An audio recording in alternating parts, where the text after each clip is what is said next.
You just checked your phone, maybe 30 seconds ago, maybe 2 minutes, and there was nothing there. No important message, no news you needed to know, nothing that required your attention, and yet your hand moved toward it anyway, almost without a thought, almost without a choice. If that sounds familiar, it should, because it happens to almost everyone, multiple times an hour, every single day. And most people explain it the same way. I am just bored. I am just taking a break. It is just a habit, but it is not just a habit. What is happening when you reach for your phone without a reason is one of the most well-documented behavioral loops in modern neuroscience. And understanding it, really understanding it, changes how you see not just your phone, but your attention, your focus, and the way your brain is quietly being reshaped every single day. This is not about productivity. This is about something deeper. Your brain is built on a principle called variable reward. It was first described by behavioral psychologist B.F. Skinner in the 1950s. The idea is straightforward. When a reward is predictable, the brain adjusts. It expects the reward, the anticipation becomes routine, the pull weakens. But when a reward is unpredictable, when sometimes it is there and sometimes it is not, something different happens. The brain becomes fixated. It keeps returning. Not because the reward is always good, because it might be. This is the same mechanism that makes gambling so difficult to walk away from. Not because every spin wins, because the next one might. Your phone is a slot machine. Every time you check it, you are pulling a lever. Sometimes there is something, a message, a like, a piece of news, something mildly interesting. Sometimes there is nothing, but the brain cannot stop pulling because the next check might have something. And that uncertainty, that loop of maybe, is neurologically more compelling than either guaranteed reward or guaranteed nothing.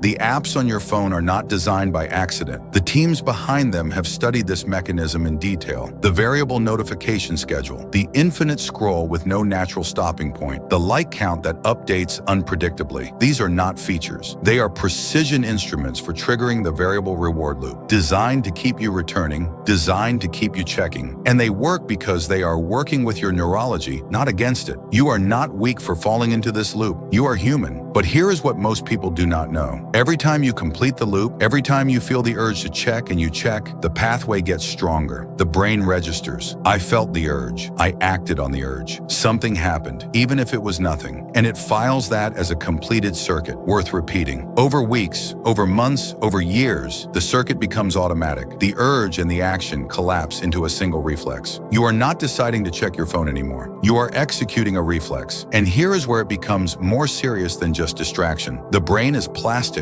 Neuroplasticity means the brain physically changes in response to repeated behavior. Neural pathways that are used frequently become stronger, faster, more automatic. Neural pathways that are not used weaken. The technical term is synaptic pruning. The brain literally removes connections it does not use, which means that every hour spent in the checking loop, the short, fragmented, interrupt-driven attention of phone use, is an hour spent strengthening those pathways and weakening the ones that support sustained focus. Deep reading, extended concentration, the ability to sit with a problem long enough to actually solve it. These capacities are not fixed. They are maintained through use, and they are eroded through neglect. The research is clear. People who use smartphones heavily show measurable differences in the prefrontal cortex, the part of the brain responsible for attention, decision-making, and impulse control. Not permanently, but progressively with continued use. Your phone is not just taking your time, it is reshaping the organ you use to think. So what do you do with this? Not delete everything. Not become a monk. Something more practical and more sustainable. Step 1. Interrupt the reflex before it completes. The loop has a moment, brief but real, between the urge and the action. A fraction of a second where the hand moves but the check has not happened yet. Start noticing that moment. You do not have to do anything with it immediately. Just notice it. The act of noticing inserts a pause, and a pause is enough to convert a reflex into a choice. Over time, the pause gets longer, the reflex gets weaker. You start checking because you decided to, not because the urge carried you there. That is a significant shift. Small but significant. Step 2. Replace the loop. Do not just break it. Telling yourself to simply stop checking does not work. The urge is neurological.